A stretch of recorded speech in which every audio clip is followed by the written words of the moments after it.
I think a masjid is a place where I think a lot of times certain masjids are just limited to worship and limited to salah, and I think that's where the problem is that masjid is supposed to be an overall community center for Muslims, so that you don't just identify with the place that I'm going to pray. But what about a wedding celebration where they separate men and women? It's not. I'm just not just talking about the masjid. I'm saying, because we just mentioned masjid, so I'm saying the masjid itself is that it should be a multi-purpose thing. It's not just for worship. You should have other functions there, other situations.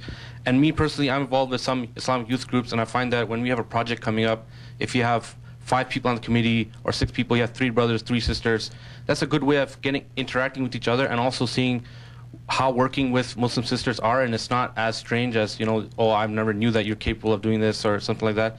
And that's the way you interact. And I think if masjids and also communities that use multi-purpose, I think then you start seeing more interaction with Muslim brothers and sisters if it's not limited to actually one track or one certain thing at a time. Sorry, can I just, you said it's okay, so I'm going to do this. I have to directly disagree with you, I'm sorry to say. The mosque is a place for worship, at least the way I was raised. You're going to the masjid to worship, not to socialize. Not to socialize. If the Muslim community is not there, don't blame that on the imams. But so where do we socialize if the masjid is not the place to socialize? Do you know historically, historically speaking, that's not what the masjid is. If you look at history, throughout Muslim history, the mosque, the masjid, was the central aspect of Islam for Muslims as a community. You had the markets were there, people's work was there. All major gatherings were always done at a masjid. This is a cultural phenomenon. The problem with a lot of Muslims now is that they're ingraining cultural facets that had nothing to do with Islam or pre-Islamic precepts that were actually a lot more pragmatic for Muslim integration. But the problem is that if you're only using the masjid as a focal point for just prayers, then that's not right, because Islam, as you know, is supposed to encompass everything. It's supposed to be full-faceted, and that's what the masjid should be, and that's what we should promote. But the problem is that you have to get the imams on board and the adults on board. And I agree with you. I mean, it's good to say that we have to start the masjids, but then if they're not listening to the youth, if they're not recognizing the problem, this isn't going to happen. It's not going to work. I think the brother has a very valid point that the priority of masjid is for salah, but the byproducts of coming to salah is there are many social issues that are attached to it. For example, when Sayyidina Umar, the second Khalifa, would lead and he'd finish salah, he'd get up and see who's not here to pray, because that would mean maybe somebody's sick or they're at home. So salah would lead to find out about how other brothers are doing. That would lead them to go visit them at their home. That will make a huge network of information. I think what we're trying to differentiate is a masjid should not be a place where we just go there, pray, and then we leave. Right. But it should be a place where you go there to pray, and then you interact with the Muslim community, see who has problems, see who needs help, see who you should be working with, do different projects. And a lot of times masjids are willing to do different activities for the youth, but we should explore that and actually push them to help us finance or help us with the masjid in the early days of Islam, it was meant to be a community center. And at the time of the salah, we get up and pray. But it's a community where we all meet, discuss issues, discuss everything.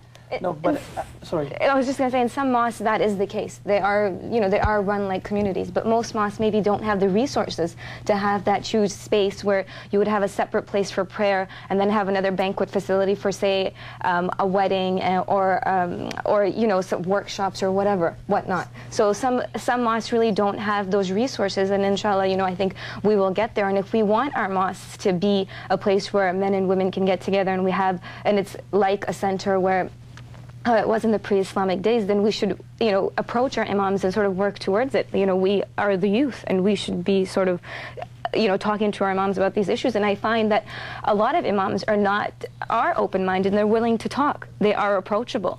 Now, the whole concept of this imams being open-minded, this in North America is a runaway train, because the imams here have very different opinions. Now, I agree with the brother on the end that a masjid is not a community center. Now, what I mean by that is... But where did you get this feeling from? I will tell you, it's not a feeling. There's imams, there's muftis, and there's alims, which none of us are on this panel. Now, we cannot go and justify mixing in the masjid, interacting at the masjid, holding fundraisings and bringing all the outside activities into the masjid because we need a place to do this. Now, the imams, the muftis, and the alims have very, very knowledge in regards to Islam, and now they set guidelines of what can be done in the masjid. Now, it's not fair to justify our needs to bring this in and drag it in the masjid. Like the brother said, masjid is a masjid, not a community center. I have a very important point here. Now, we have a problem where our community does not come together and interact.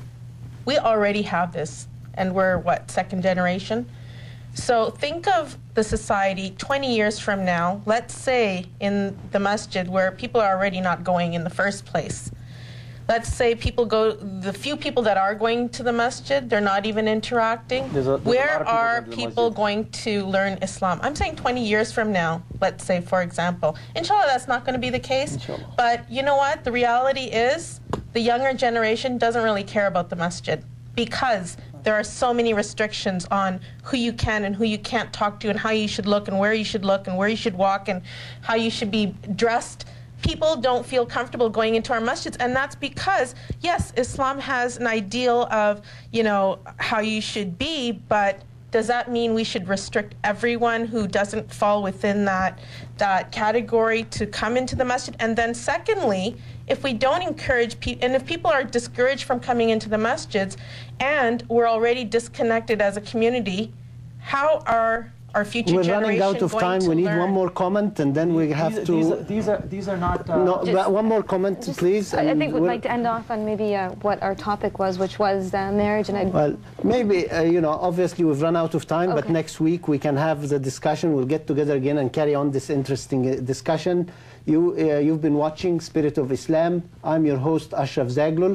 If you enjoyed what you see, send us an email, write to us, give us your feedback, and we would appreciate if you visit our website and donate so we can keep this wonderful show going. Thank you very much, and good night. Wassalamu alaikum wa rahmatullah.